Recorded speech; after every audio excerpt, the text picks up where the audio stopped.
auditrice aussi, chargée de dossier au cabinet comptable de Mertimon. Adrien Tinaoui, CPACA, analyste financier chez Atrium Innovation. Benoît Vachon, CPA CMA, conseiller senior en gestion des risques à la Banque nationale.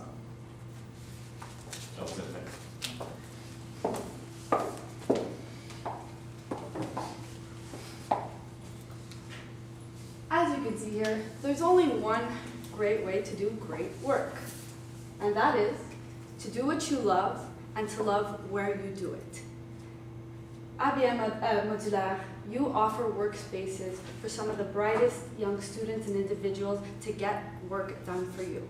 Now, we are here today to address some of the key considerations that you have brought upon us and to help you guide you in the right direction so that your company can continue to grow into a profitable and successful one for years and years to come.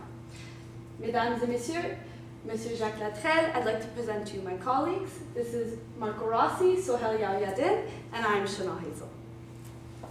So, why are we really here today? What was our mandate?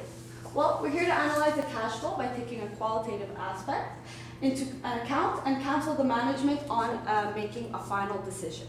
Now, there were some main considerations that you brought up to us, and the first one being is, should A&B really invest in a sales force and a research development department? This is something we're going to further discuss in our analysis. Second, how can A&B Modulaire finance the acquisition, and does it actually have the means to fulfill the public tenders? Lastly, is now the time to go ahead with the acquisition of the factory and to ensure future growth for the company? Now we're going to dive into all three of them, but we're going to start off with the analysis. So, if we talk about the building success, we're going to take an approach in our presentation in a three-pronged approach. First, starting digging, where we're going to really look at the industry right now, where you currently stand and what opportunities you have. Second, we're going to lay the foundation, and lastly, we're going to build for future success. So, let's start with our analysis, dig. If we look, currently you are established in Quebec. You own 90% of the portable classrooms rented out in Quebec for schools. You definitely dominate the market, which therefore shows that there's little competition as the barrier to entry is extremely high. So this is very important for you. Lastly, you have 90% of revenues coming from the public tenders in the institutional sectors, which is great in terms of cash flows, and the arrival of the refugees, immigrants, and also the small boom in the birth shows that there's going to be a demand for the school spaces, which is good for customers. Now, you've also mentioned that you were looking into going to Ontario in regards to portable classrooms. Now, one of the considerations is that in Ontario, typically, you buy the classrooms instead of actually renting it out, which is not something that your business core currently does. So this would be a little bit different for you. Also, it would be high competition because there's already all the establishments, they're generally already bought. They're not really looking into renting, so therefore the competition would be very high and it would be very difficult for you to enter. Lastly, this is going to require a lot of research and development given you're going to be going into an entire new province. You don't know the different schools there as you're currently more within Quebec, which will cost a lot of money for R&D. So the main takeaway here is to focus really on the portable classrooms in Quebec, as Ontario market will be a lot more difficult to enter and you are so well established currently in Quebec.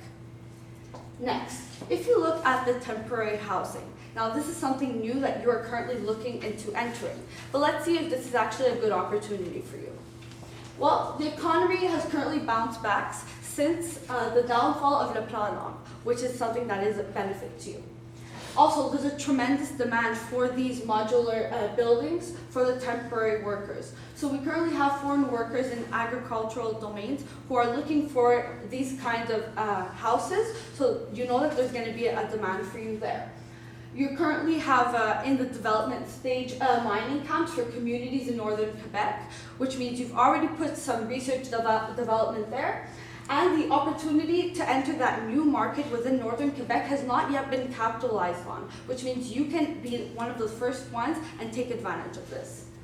So the main takeaway here is to capitalize on this new market, and this will give you a new diversification to your revenue stream, which is also something that you are very importantly looking at.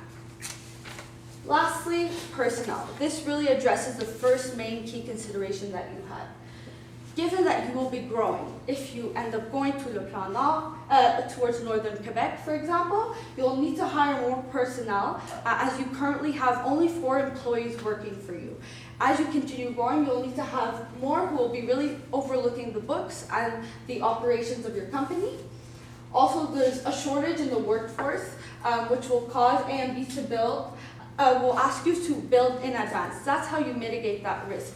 You notice that there is a shortage, but having the contracts known early on, if you build those buildings very, very early, this can really eliminate that risk of not having enough buildings.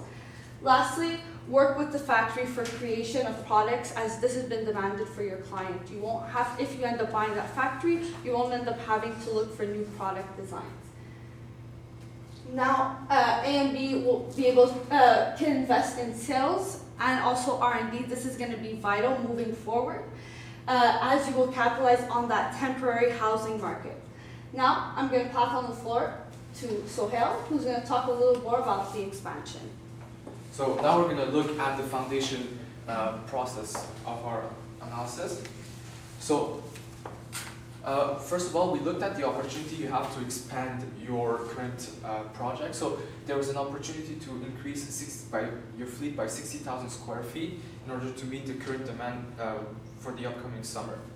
So what we saw here is that you currently have 180,000 square feet. The revenue per square feet ranges between $16 and $21 per square feet, and according to the calculation, you said that it would take approximately 3.5 years to recover the amount you invested. So this is how we came up with the approximate required capital of $3.36 to $4.41 million. This is based on the $16 to $21 multiplied by 3.5 and for 60,000 square feet. So we also took into consideration the future cash flow required to continue operating without any of the investment. So we saw that in 2019 you would have an outflow of $2.7 million, which means without even considering the investment, there's going to be a $2.7 million required to move on. We also did a quick ratio analysis because some of the investors or the lenders likes to look at your current position. So we saw that you're highly leveraged with almost 78% of your assets being financed by your debt, and at the same time your current ratio did improve, but that's just because for the first time you're going to have some cash on hand, which will be probably used for the investment, which we will see after. So what we really wanted to concentrate here is that the company is already really highly leveraged, so there's a lot of debt compared to equity, and we have a lot of upcoming payments coming in the next few years. So what we basically did is that we looked at the cash required to start. So as we mentioned before, we took the worst case scenario of before the $4.41 million required to start the project for the 60,000 square feet project. We saw that there's currently $877,000 of cash on hand, which can be used to finance this activity. So we're left with $2.5 million to look for from the outside, basically from any external investors or lenders. So we have currently two options: either issue shares or look for external debt. But before we move on, we needed to also look at the requirements outside of this investment. So there's a $2.7 million outflow required. Then we estimated the payment from any new loan taken at $500,000, and the working capital at $500,000. Again, this is an assumption we made, which gives us a total of $3.7 million required in cash to repay the loans, working capital, and any of the previous loan already taken for 2019. So if we add this up, so we have our $3.5 million which we calculated before, the money required to make all the payments for 2019, which is 3.7. So we estimated that the incremental profit from the new expansion phase, which is the 60,000 additional square feet, would come up to $1.2 million. This is profit in cash. The reason why we estimated at 1.2 million is that we saw, looking at the financial statement, that most of the costs were fixed, and the company just passed the point at which it paid off all the fixed costs, and any increase of sales would reflect in additional profits directly. Then we also saw that there was a bank loan of $1.5 million. So by subtracting the 1.2 and 1.5, we saw that there would be a $6.9 million requirement in order to move on with this 60,000 square feet project. Looking at the project realistically, we saw that we couldn't move on with it. You couldn't move on with it because it would require a lot of financing, which you don't have because at the moment you're highly leveraged, and the asset wouldn't be enough to back up all of these loans because the fair value doesn't cover it. So this is why we decided that for the expansion project, you shouldn't move on with it, and you should back off of those projects and just cancel the contract.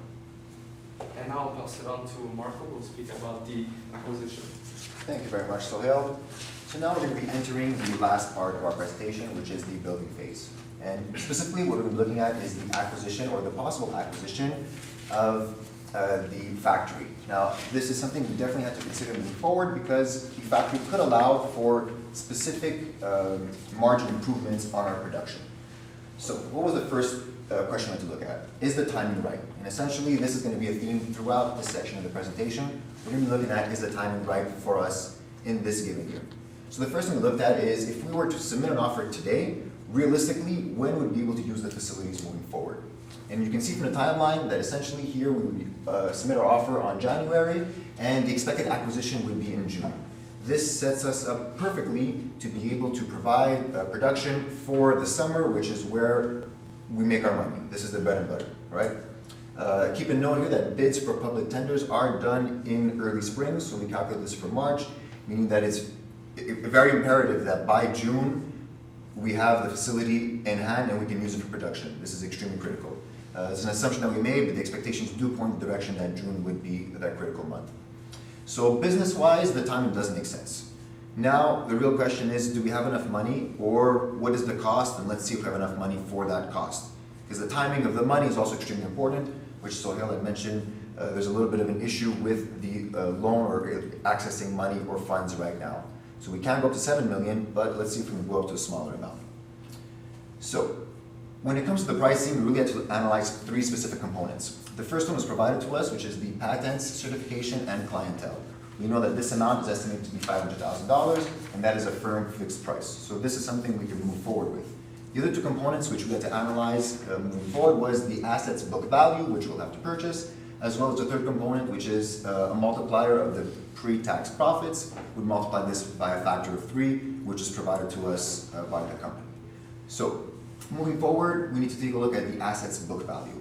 We analyzed 3 components, and essentially we began by deconstructing the initial $1.6 million investment, which occurred in October of 2015. We took a look at the line items on the income statement, and we saw that there was a $45,000 depreciation for the equipment specifically. Knowing that there's a straight line depreciation over a course of 10 years, we were able to conclude that the equipment's total value was $450,000 as of October 2015. We also performed a similar calculation for the plant. We knew that the plant had a depreciation of 8% per year, and by working backwards with the depreciation on the income statement, we were able to deduce that the initial plant cost was $1.025 million. Now, what this left us with was an unaccounted sum of $125,000. As you can see here, we've attributed that to land. And that's because whenever you buy a building and equipment, it comes with something on it, right? And since this $125,000 was never depreciated, it was a very safe assumption to go with that was the value of the land. And this is something that we'll bring back in later. So now that we know how each section of the $1.6 million breaks down into, what is the value today, January 6th, 2018? Well, we performed an amortization schedule. And essentially, we've concluded these numbers. The land does not change because we do not claim any more amortization on it. The equipment, we've deducted the $45,000 for the year of 2016, for the year of 2017, and 1/4 of that for the 3 months from October to January where we are presently. We essentially did the same thing for the plant. We removed 8% once, 8% twice, and then 2%, which would be 1/4 of the year. And we arrived to these numbers specifically. So, in conclusion, the total net book value of the assets as of today's date is $1.32 million. Now we need to take a look at the third component, which is the pre-tax profits. This was a little bit trickier. Essentially, we had 2 years. We had 2 years to work with, 2016 and 2017. And we've chosen to specifically focus on 2017 for 2 specific factors. The first one being the change from in-house production of that company to outsourcing. This significantly changed the way their costing methods were done, and because of that, we chose not to use 2016 since their current method was with outsourcing. We also have to factor in the fact that in 2017, their sales structure changed significantly. AMB now became a significant contributor to their revenues, accounting for 46% of their total sales. So moving forward, this is something we definitely had to consider, which is why we focused specifically on 2017, and we used a cash flow model. We started off with a net income for 2017. We added back non-cash items, specifically the depreciations, as well as the changes in net working capital. So there was a discrepancy of $100,000 for inventory, which we added back in. And what we arrived to when we multiplied that figure by 3 is an approximate value of $1 million. It was actually 1.002, but we rounded it just for simplicity. So now when we add all of these numbers up together, we see the total bid is roughly $2.825 million. Now, this is a key figure. And the reason for this, I will explain in the very next slide, which is our qualitative factors. Now, keeping in mind the figure is 2.8 million, and we will be repaying 2.7 million in a year from now. This is where we had a little bit of a discussion. Is now the right time based on that specific factor? Now we know that this building will help you increase your margins. This building or acquiring this factory will also help you moving forward in expanding your operations, going up north, as my colleague had mentioned, and focusing in on the increase in demand in the schools currently. This will also help you cover your operations or control your operations, and increase your margins by maintaining that quality of control.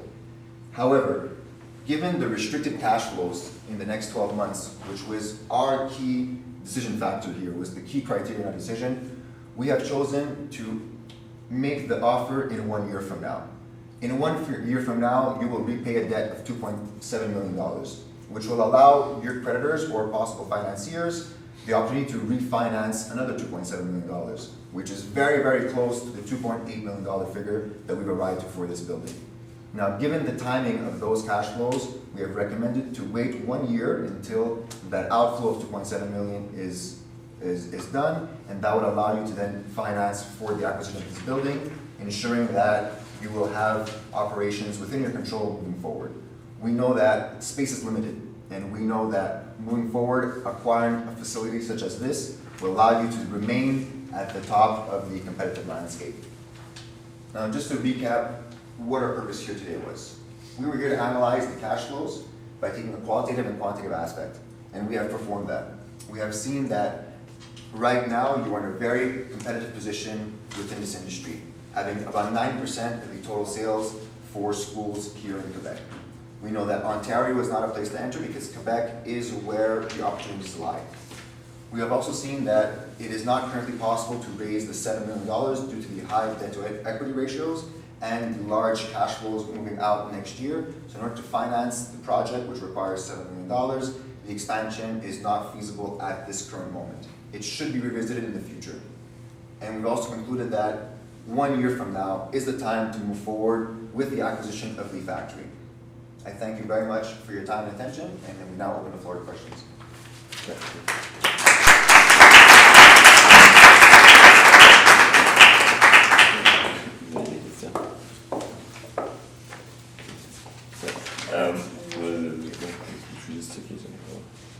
Donc, si je comprends bien, vous n'allez rien faire pour la prochaine année. Donc, dans 1 an, vous allez acheter l'usine, mais entre aujourd'hui et 1 an, vous ne faites rien.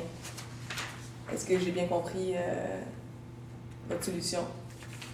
C'est pour repositionner la compagnie parce qu'en ce moment, vous allez avoir assez d'argent pour commencer à faire des expansions dans 1 an, mais en ce moment, il n'y a aucun argent pour investir. La compagnie a beaucoup de dettes à payer, puis elle n'est pas dans une position où elle peut absorber plus de dettes pour financer ses projets.